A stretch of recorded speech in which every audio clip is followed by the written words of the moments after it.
আগের মানুষের এরকম ওষুধ খাওয়া বলেন না। পৃথিবীর উন্নতির সাথে সাথে এই কথা মানতে হবে, আমরা মানুষ অবনতির দিকে চলে যাচ্ছি। মেশিনারি জিনিস এসে মানুষের কাজ কমিয়ে দিয়েছে। এখন আবার রোবট আর এআই এসে বিভিন্ন জায়গায় অনেকের কাজ কমিয়ে দিচ্ছে। তো পৃথিবী এই অবস্থা দেখে অনেকেই চিন্তিত, মানুষের কাজ কমে যাবে, রিজিক বন্ধ হবে।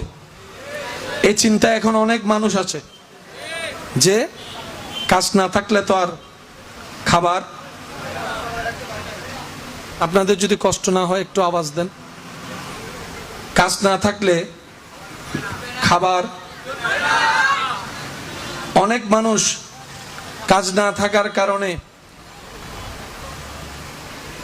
খাবারহীন হয়ে যাবে, ক্ষুধার্ত জীবন যাপন করবে, যেহেতু কাজই নাই। এই সিচুয়েশনটা আল্লাহ আল্লাহ আল্লাহ আল্লাহ, এই পরিবেশ যে সামনে আসবে আজকে থেকে 10 বছর আগেও মানুষ কল্পনা, কিন্তু এখন দেখা যাচ্ছে। আগে ইট ভাঙার জন্য আপনারা হয়তো দেখেছেন, কিছু মানুষ আসতো, ইট ভাঙতে ভাঙতে কঙ্কর গুলার উপর আস্তে আস্তে সিটগুলো উপরে উঠতো। দেখিলে কেমন হতো ও জন্ম আমার নবীর যুগে। উচ্চ আওয়াজ একবার বলেন মারহাবা, আরো ভলিউম বড় করে বলেন মারহাবা। আলহামদুলিল্লাহ। মাথায় থাকবে ইনশাআল্লাহ। আজকে থেকে আমরা প্র্যাকটিস করতে পারবো ইনশাআল্লাহ। কম হলে বলবেন মন থেকে, বাড়ায় দেওয়ার দায়িত্ব। এবার যে কথাটা বলছি একটু মনোযোগ দিয়ে শুনুন।